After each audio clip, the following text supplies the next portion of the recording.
Ipaklaro si mismong kanhi Presidente Rodrigo Roa Duterte. Pinaagi sa usa ka video call nga dakong buhi kini sukwahi sa mga mikatag sa social media. Ani ang report. Alive and kicking. Kini ang unod sa video nga gipagawas ni Senador Christopher Bongo sa social media page ni ini.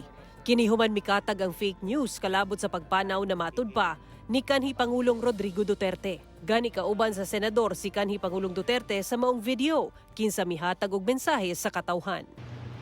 Ako po yung matanda na. At hindi natin maiwasan yung balita na ngayon nagkasakit. Wala naman akong sakit at feeling ko hindi naman ako mamamatay ngayon kagad. Sumala sa kanhi Pangulo, anaara siya sa iyang panimalay sa Davao City ug nagpahulay. Nagpasalamat sab kini sa suporta sa katawhan nga matud pa mao'y naghatag og kusog kaniya. Misaad sab si Senador Go nga dili ni inibiyaan ang kanhi Pangulo ug miawhag sa katawhan nga dili mutuo sa nagpakatag sa sayop nga impormasyon.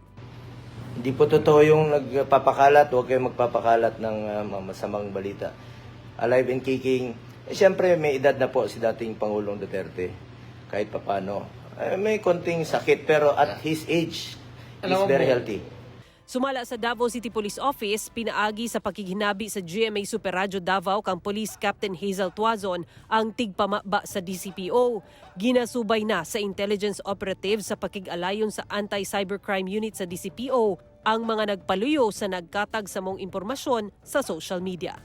Ako si Sara Hilomen Velasco para sa One Mindanao.